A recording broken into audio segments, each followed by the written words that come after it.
Uprkos svemu gore navedenom, episkop Artemije mirno čeka rešenje Svetog arhijerejskog sabora Srpske pravoslavne crkve i poziva svoju pastvu na poslušanje i smirenje pred odlukama sinoda, s kojima se, rekao je, ne slaže. Nazivanje episkopa Artemija raskolnikom u pojedinim medijima je stoga nekanonsko, neistinito i uvredljivo, a i lažno informiše javnost o onome što se u Srpskoj pravoslavnoj crkvi zaista dešava.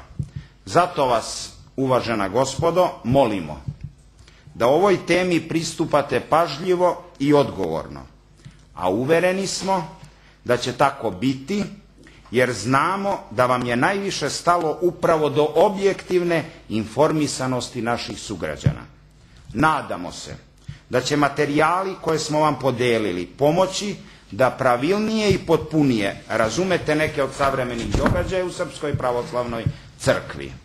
Verujemo da ćete se uz ove tekstove lakše snalaziti u složenoj crkveno-pravnoj tematici, uz očekivanje da će oni biti moćno oruđe u rukama analitički odgovornih novinara. Hvala vam na pažnji i strpljenju. Sad ću dati reč gospodinu Slobodanu Dragutinoviću, advokatu iz Paraćina i, kao što rekoh, advokatu koji će se kao zastupnik pridružiti Goranu Petronijeviću i Mirku Đorđeviću u tužbi koja je danas već podneta protiv novinarke Željke.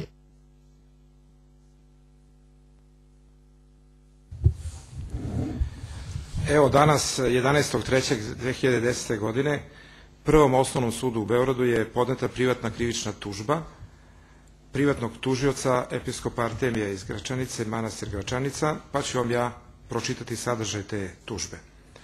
Protiv okrivljenih Željke Jeftić, Nedeljka Zejaka, novinara dnevnog lista Blic, ulica Kraljice Marije broj 1, Beograd, zbog krivičnog dela klevete iz člana 171 stav 2 u vezi stava 1 krivičnog zakonika. Zbog toga što su u stanju uračunljivosti, svesni svojih postupaka i posljedica koje iz njih mogu proizaći, hteli posljedicu koja je nastupila u vidu narušavanja časti i ugleda privatnog tužioca na taj način što su u autorskom članku u dnevnom listu Blic 15. februara 2010. godine na stranama 4 i 5 izneli neistinu za privatnog tužioca. Citat: Vladika Artemije i grupa od 20-ak monaha su u raskolu sa Srpskom pravoslavnom crkvom, završetak citata, a koje su neistine takvog značaja da škode časti i ugledu privatnog tužioca, zbog čega su na njegovoj strani nastupile teške posljedice, čime bi izvršili krivično delo klevete iz člana 171 stav 3 u vezi sa stavom 2 i 1 krivičnog zakonika uz sa izvršilaštvu i vezi sa članom 33 krivičnog zakonika. Obrazloženje. Privatni tužilac episkop Artemije je vladika eparhije Raško-Prizrenske Srpske pravoslavne crkve, za koga su, a povodom njegovog položaja eparhije Raško-Prizrenskoj i njegovog upravljanja istom, okrivljeni izneli grubu neistinu da je vladika Artemije zajedno sa 20-ak monaha u raskolu sa Srpskom pravoslavnom crkvom, a koji termin nijednom prilikom nije upotrebljen u odluci Svetog arhijerejskog sinoda Srpske pravoslavne crkve od 11. februara 2010. godine, na osnovu kojeg je pokrenut postupak utvrđivanja kanonske odgovornosti episkopa Artemija. Ova činjenica izneta u navedenom tekstu je očigledna neistina, a što se može utvrditi iz priloženih dokaza.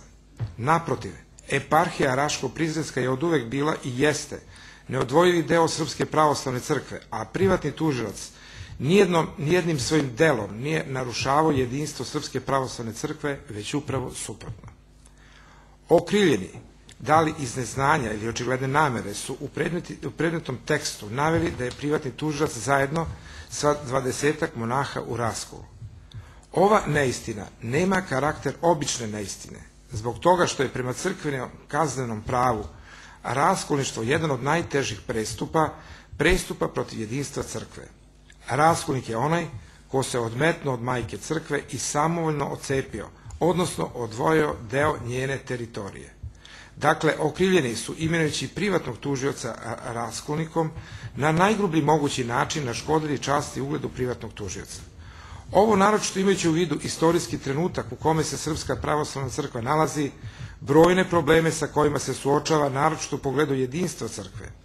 Iznošenjem ovakvih neistina okrivljeni su privatnog tužioca izjednačili sa svima onima koji su radili i rade na narušavanje jedinstva Srpske pravoslavne crkve u Makedoniji, Crnoj Gori, u poslednje vreme i u Hrvatskoj.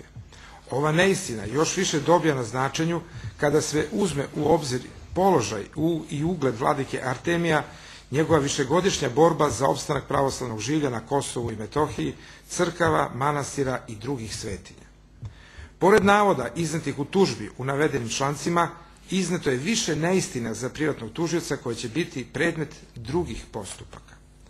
Zbog svega navedenog, predlažemo da naslovljeni sud zakaže glavni pretres u ovoj krivično-pravnoj stvari, da se pribavi i pročita izveštaj iz kaznene evidencije za okrivljene, da se sasluša privatni tužilac, te da nakon saslušanja okrivljenih Željke Jeftić, Nedeljka Zejaka, sprovedenog dokaznog postupka iste oglasi krivim zbog izvršenja krivičnog dela kojim se ovom krivičnom tužbom stavlja na teret i osudi po zakonu. Ovu tužbu je potpisao punomoćnik episkopa Artemija, advokat Goran Petronijević iz Beograda. Ja bih samo još nekoliko rečenica rekao, uglavnom u tužbi je napisano ono sve što je važno povodom ovog događaja, ali moram da kažem da svima nama teško pada što je u celoj ovoj priči postojala, bar u većini slučajeva, nećemo da kažem uvek, samo jedna strana, a da praktično ono zlatno pravilo i novinarstva i naše pravničke profesije da se čuje i druga strana nije ispoštovana. Svaki građanin, pa naravno i episkop Artemije, ima pravo na jednu javnu i fer raspravu o njegovom slučaju.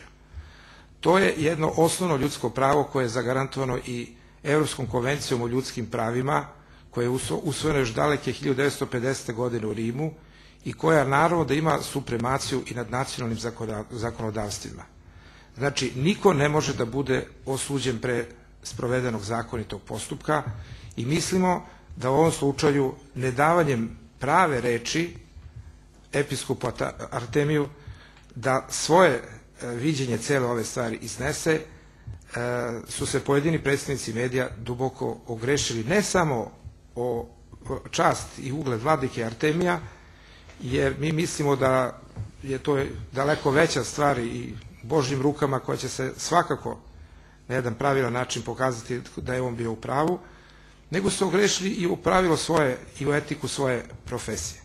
Opet se vraćam na pomenutu konvenciju koja daje naravno pravo svima za slobodu izražavanja i slobodu mišljenja.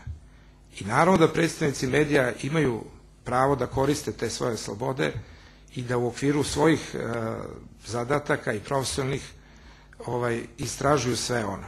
Ali tu postoji i druga stvar koja ista ta konvencija ograničava, to su dužnosti i odgovornosti u pogledu zaštite ugleda nekog lica. I smatramo da je ovde upravo jedan nesklad došao u tom delu da se jedna ovakva kvalifikacija tako olako izrekne i to izrekne za onoga koji je ceo svoj život žrtvovao i dao Srpskoj pravoslavnoj crkvi i koji to čini i neštedimice i činit će do kraja svog zemnog života.